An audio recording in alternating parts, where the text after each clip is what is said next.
Imagine that you needed to leave the United States for your safety and go to another country. A country that is so different from the one that you know.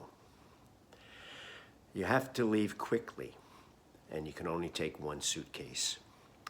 What would you put in this suitcase? Clothes, of course, pictures, mementos, important papers. As you leave and you start thinking about your future and that of your family, what would you feel? Fright, worry, despair, hope? Suppose you needed to leave some of your family behind. Your mother, your father, your brothers, your sister. If you can picture and feel these in your imagination, then you have some brief idea of what Afghan refugees must be going through when they enter this country. Many of these refugees feared persecution. The women feared they would not be able to work or study. The children feared they would not be able to continue their studies. These fears greatly outweighed the dread of coming to a new country and a new life. The only option for them was to leave the country of their birth. In taking on this project, we hope to alleviate these fears for at least one family and ease transition into a new life. This brief video hopefully will explain how we will do this. Hello, my name is Joanne Draper, a volunteer leader for the Afghan Refugee Project from Second Unitarian Church. In early November, members of First and Second Unitarian Churches met and decided to explore co-sponsoring an Afghan refugee family through Lutheran Family Services of Nebraska. At that time, 4 of the attendees, 2 from First and 2 from Second, volunteered to act as the leadership team for this project. In early December, the leadership team met with Lutheran Family Services to express our interest in co-sponsoring a family and to discover what responsibilities would be involved with a co-sponsorship.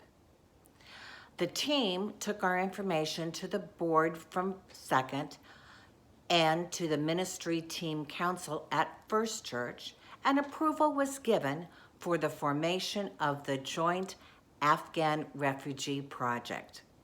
This brief video introduces the leadership team and discusses what is involved with co-sponsoring an Afghan family.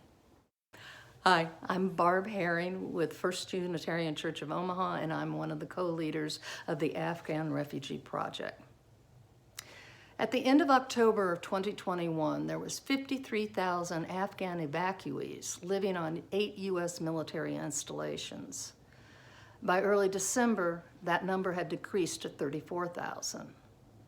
By mid-February 2022, all Afghan evacuees will be transitioned off of U.S. military installations. Lutheran Family Services is expected to resettle around 800 to 1,000 individual Afghans in the Omaha and Lincoln areas in 2022.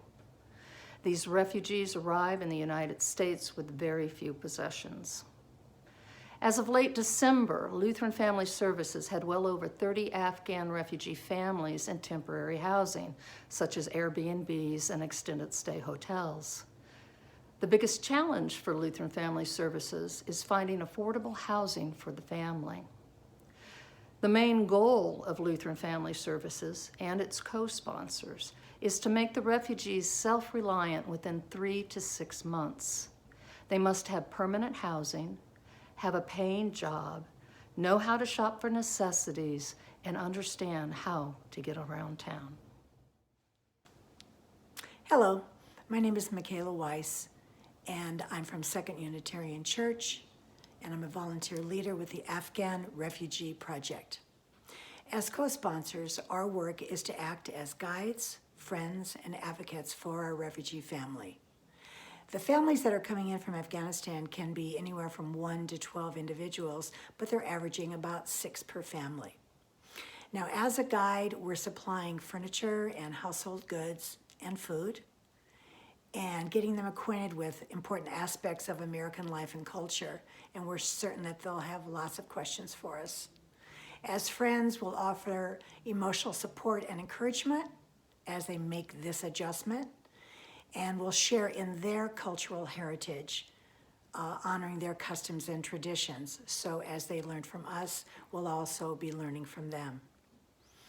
Finally, as advocates, we'll help as best we can to make sure they're not taken advantage of, exploited, or discriminated against. We want to encourage and help them connect with other refugees for mutual support and network with other groups to foster multicultural communication and understanding. To achieve these goals, various steps must be taken, but most importantly, volunteers are very much needed. Hello, my name is John Mangini, a volunteer for the Afghan Refugee Project from First Unitarian Church. One of the responsibilities of the co-sponsors is to help furnish and set up an apartment or house for the family that has been provided by Lutheran Family Services. Lutheran Family Services pays the rent for the housing, but counts on the co-sponsors to provide all the things necessary to make it a home. On the Afghan Resettlement Project webpage, we will list the specific items needed. We also list various long and short-term ways in which you can be involved, from donating money, gift cards, new or gently used furniture, and household items. One initial need is to help moving these items into our storage space. When housing becomes available, more volunteers will be needed to move all the collected items and help set up the family's new home. Friendship and advocacy for the family begin the very first day they are met by the co-sponsors. After the family has settled into their new home, weekly meetings with the family will be arranged. Every family is different and will have specific needs. Our approach will be, we're here to help you. What do you need?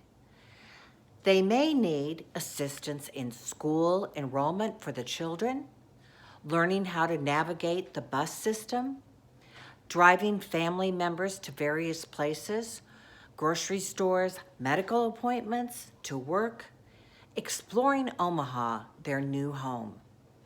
Lutheran Family Services provides training for these volunteer mentors. They also support volunteers through referral services for the family, English language classes, along with helping find employment. The mentoring group is a small group of volunteers who commits to working with a refugee family for at least 3 to 6 months, if not longer. Again, the goal is self-sufficiency for the family. We are excited about this project and look forward to working with members of First and Second Unitarian Churches of Omaha. Spread the word to friends and families. They might have gently used furniture or household items that they'd be willing to donate. For updates on the project, or if you wish to volunteer or to make a donation, please visit the Afghan Refugee Project webpage on each of the church's websites. If you have questions, please email the leadership team at Afghan Refugee Project at firstuuomaha.org. We hope this short video has been informative and has helped you better understand the Afghan Refugee Project and what our commitment will be to our refugee family.